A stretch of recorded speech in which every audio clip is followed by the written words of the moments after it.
rasulillahi sallallahu alaihi wasallam. Ekisooka twebaza Allah subhanahu wa ta'ala atuwa obulamu kintu kikulu nnyo, ate n'atuwa n'obuluŋŋamu ne tusigala nga tukyali basiraamu.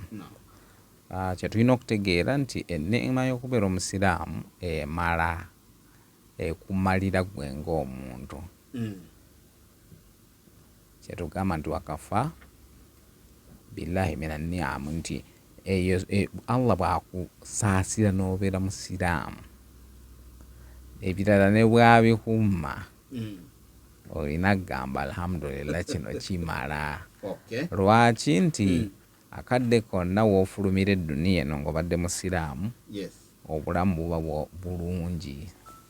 So kyetuba tu insistinga nti omuntu ne bw'abeera n'ebirungi ebirala byonna naye ng'obusiraamu talina, oyo ate aba bubi. Ekigambo ky'oleese kigambo kikulu nnyo, nti wano e Uganda ekintu ky'okwawukana kino oba okufuna obutakkaanya mu maka, tulina engeri gye tukizanyirazanyiramu, kumbe kintu kinene nnyo, kiina ne space ewererako ddala mu Quran.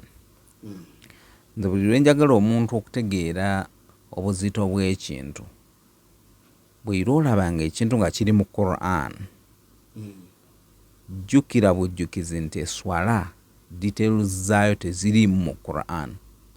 Toyina aya ng'ekulaga nti wawe eswala gye bayita fajiri, dhuhuri, asiri, teriiwo.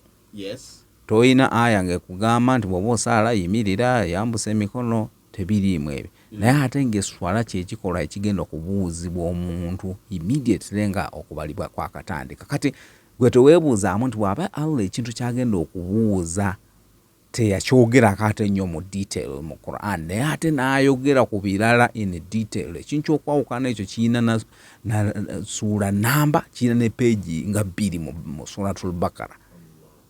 Atalaako Allah n'ayogera ku biki omulina okukola, temugoba bano, temukola biki, ng'abyogerako direct mu Quran, teyaleka nabbi kubitunnyonnyola. Ye yennyini Allah ye yatuwa amateeka ku kintu ekiyitibwa okwawukana. Okiraba? So tusooke tutunuulire etteeka erisooka lye yatuwa ku nsonga eyo obutakkaanya, kubanga okwawukana ate ye paata esembayo eyitibwa talaaka oba khulu, naye yasooka n'atuwa amagezi. Singa omusajja, in fact yasooka ate okuwafa abasajja amagezi. Ebintu ebyo biri mu Suratu Nisaa aya namba 34. Tetujja gisoma yonna, kati part fe gye tu interested in egamba nti wallati takhafuuna nushuzahunna, nti naye mwaba abakyala be mutya nti bajja kubakwegama n'embeera ey'obujeemu, n'atuwa processes. Abaffe omukyala nga afuuse kiwaji mu maka ago, yala yakuwa magezi ki? Agamba nti kola bino wammanga, faidhuhunna, sooka obajjukiza amateeka g'obusiraamu. Totandikira mu kukaayana bukaayanyi. Omukyala omulaba yeeyisa mu ngeri etali nungi, mujjukize nti tya Allah, olina obuvunaanyizibwa eri Allah, byokola ebyo bijja nakuvira mu buzibu mu maaso ga Allah. So omukyala oyo bw'aba ayinamu katakuwa, ajja kuva ku bino by'abaddeko ebyokwagala okunyiiza obunyiiza ono omwami gw'adda akaayana naye, ajjukire nti obuvunaanyizibwa bwe ate bubali bweri ku Allah, tebuli ku ono amuli mu maaso yokka. So faidhuhunna ye recommendation esooka. Then Allah na escalate nga nazzaako nti wahjuruhunna fil madaji'i, nti ekyo ekyokubabuulirira bwe kitakola, yawula ki w'osula. Ani ayawula? Omwami bakugambye nti as a form of okulaga obutali busanyufu, gwerekeraawo okusula muki mu kisenge, oba kati osula mu ddiiro oba kigamba ebeere demonstration eringa protest, nga bwolaba abasibe bakola hunger strike n'agaana okulya emmere, aba forcing okuwuliriza ebigambo bye. Kati yeddako wahjuruhunna fil madaji, then nasembyayo wadhuribuhunna, nti era mubakube.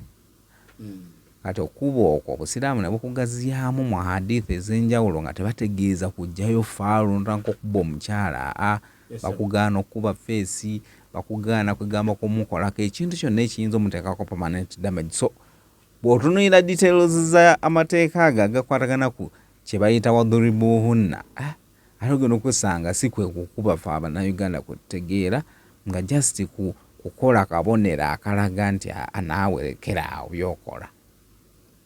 Kati ebyo ze stages Allah ze yatuwa. 1 faidhuhunna, abakyala bano tusooka ne tubabuulirira. Ode eno olaba nga ate Allah teyagiwa ate bakyala, yagiwa baami, meaning omukyala tumusuubira nti ayinza okukola obuvuyo bungi awo awaka naye okutereeza ate olaba nga oda ate Allah yagiwa mwami. Teyagambako nti omukyala singa bbaawo afuuka ekyeneena genda omubuulirire bawa musajja yalina okutereeza amaka. Okiraba? Kati bakuwadde stages 3. Faidhuhunna, sooka omubuulirire omukyala omujjukize. Then ekyokubiri wahjuruhunna fil madaji, senguka mu buliri bwawe. Wadhuribuhunna, kola ekintu ekifaananamu okubakuba naye si bino ebyokukuba omuntu paka lwajjako embale nakya. Kati Allah nakonkludinga nga agamba nti fa in atanakum fala tabghu alayhinna sabila, nti naye omukyala oyo singa okola ebintu ebyo n'agonda, tomuyisa ate bubi, kubanga abantu abamu olw'okuba omukyala yadde ajeemye kati ne bwatereeza ate yayagala ate kumulaga nti kati wadde weepanga biki. Oli muntu mukulu yadde avudde ku leerwe, bakuwadde stages z'olina okuyitamu, tokkirizibwa kubatuusaako buvune nga batereezezza. So meaning bw'omubulirira n'atereeza embiranye erina kukomaawo. So bw'aba Allah yatuteera amateeka directly mu Quran agakwatagana n'okutereeza amaka, kitegeeza nti kyekimu ku bintu ebisobola okuvaako ebizibu ebinene nnyo singa tukihandolinga bubi. Abaami bangi nnyo tebafaayo kuyiga busiraamu obutandikirwako. Nakino kye bamugamba faidhuhunna, talina na irimu ya kubuulirira mukyala. So ng'ate gwe weetaaga jase aye mu bahadithi okujjukiza omukyala nti bannange Allah yabalagira okugondera ki abaami bammwe. Kati gwe nze bwonjeemera, toli mu kujeemera nze ng'omuntu, oli mu kujeemera oli eyakulagira okukola ki, okuŋŋondera. Kati teweesuula mu katyabaga eri Allah. Kagamba kiringa president bwana basindikira RDC mu district. Kati omusajja oyo gwe mulaba aba representinga president.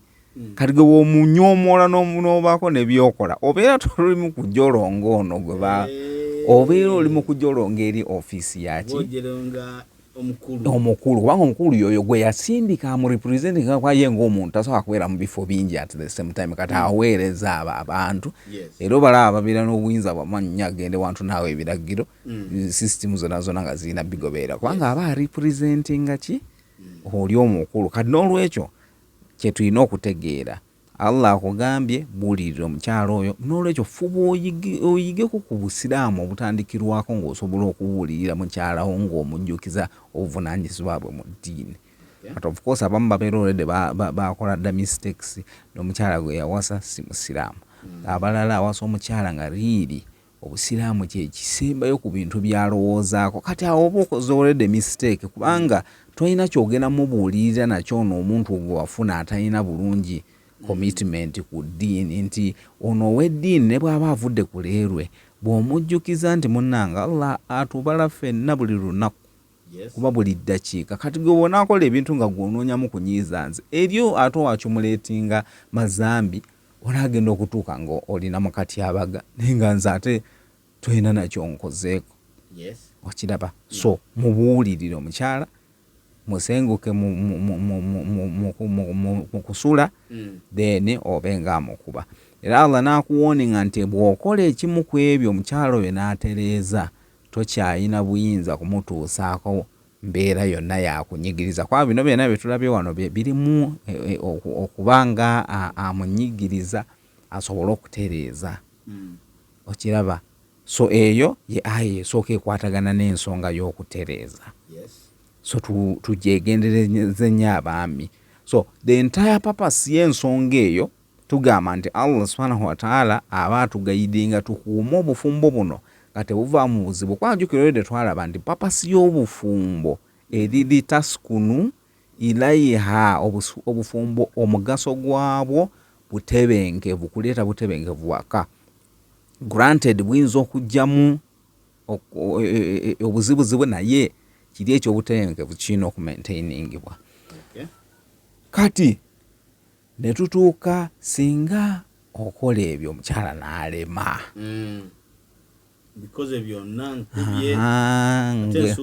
Ngezezaako, of course tosuuka kubanga tojja kufunamu emisango awo. Nga gwe wadolooza otereza kumba ate naawe oli mu kuyoola misango. Katolina kwonna kubanga oli muntu mukulu. Obusiraamu bwakuwa ne ruumu okumutta, tewetaaga kumukuba bino abantu bye beekubyakubya ne babatuusaako n'obulabe. Singa bitaabuka ne mutuuka nga mulina okwawukana.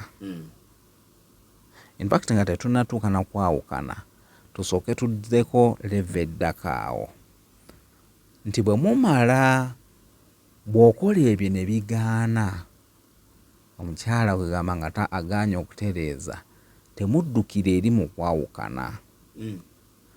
Allah era yatuwa aya endala etuwa ekyokukola ekiddako.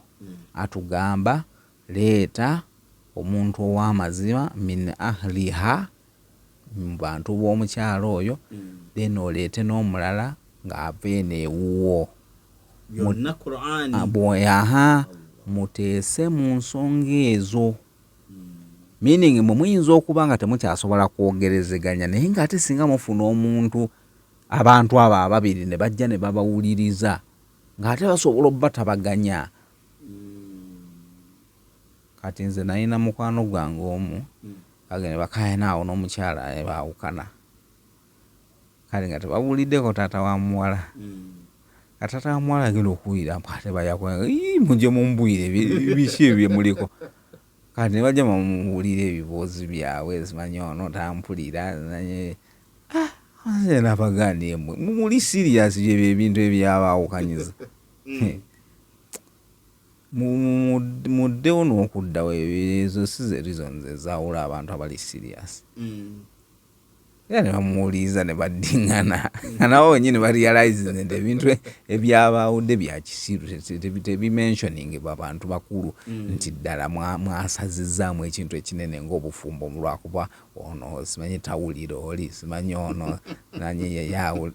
Kagamba nga bintu bya kito katolanga ojjasi tataabwe yabagatta nga abalagidde nabalagizi muve namwe mu kuzanyira mu bintu ebiri serious. Ebyo tebabireeta nga reasons za kwawukana. Era nabo ne balaba nga kituufu bakoze bya kito ne baddiŋŋana kati ndowooza nakati bakyali bafumba.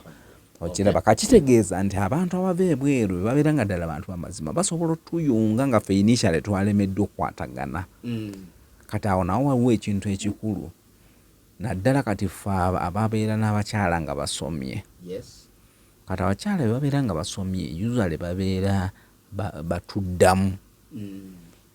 Tebalinga bali abasirika obusirisi. Kati oleeta reasoning yo naye n'aleeta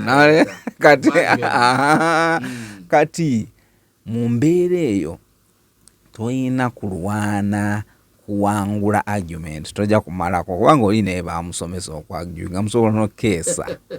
Kati olina kulwana kuleetawo okukkaanya. Kati for example muyinza okukkaanira mu kintu nga ekya abafa abaana bagunjulwa batya.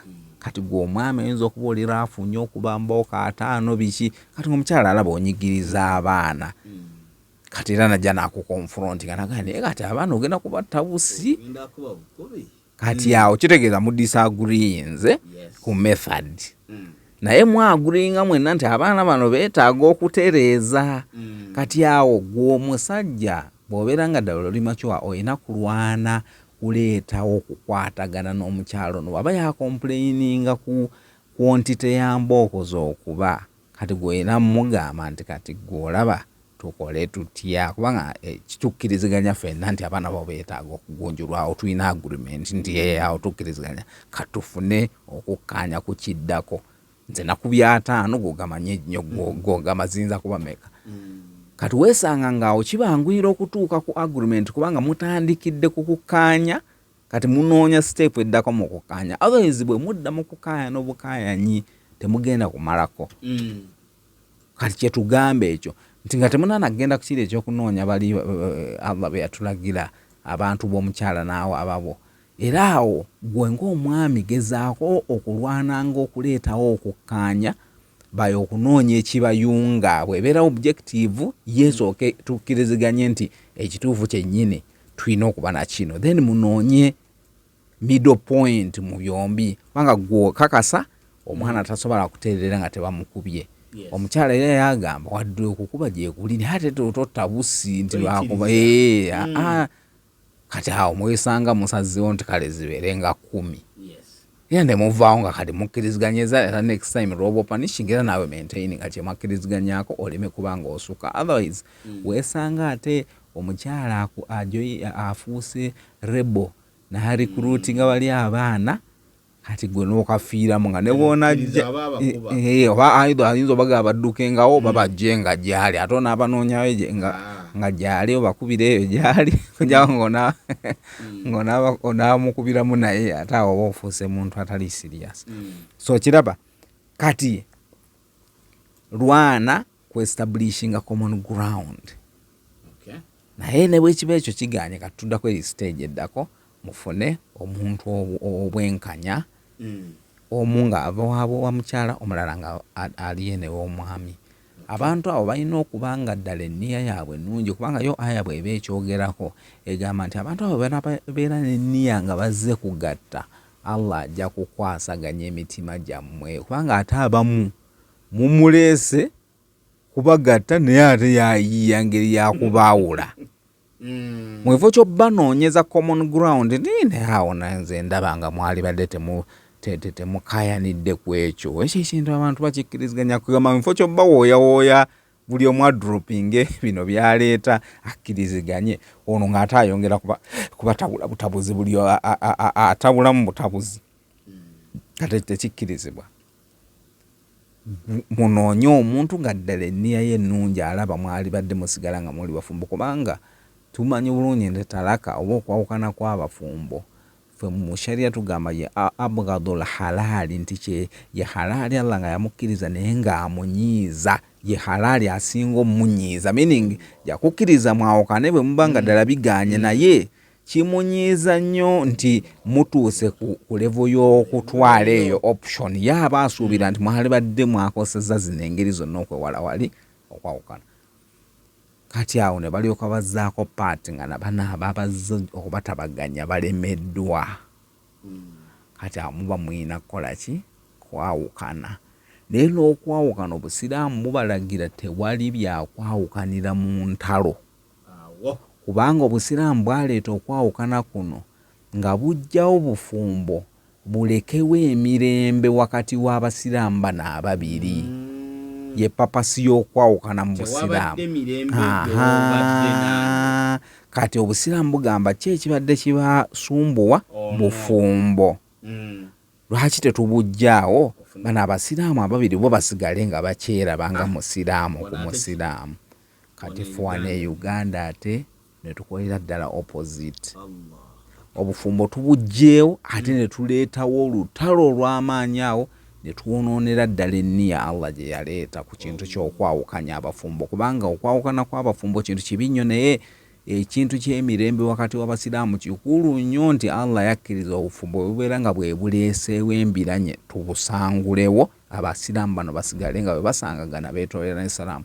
Era bwe muba mwawukana gwe omwami bakukubiriza n'okufunayo akalabo k'omukyala nga bw'olaba azifu mahare ofunayo akalabo k'omuwa mwawukanire mu mbeera nga mwina oluganda olwo olw'obusiraamu, era ekintu ekyo mukikola kibanguyira n'okuddiŋŋana kati gyekiri ggwe ky'obadde oleese nti abantu abo singa bagoberera amateeka g'okwawukana mu busiraamu, by the time omukyala we yalikomeddewo tewalibaddewo wadde embiranye n'akamu, byalibadde biri smooth.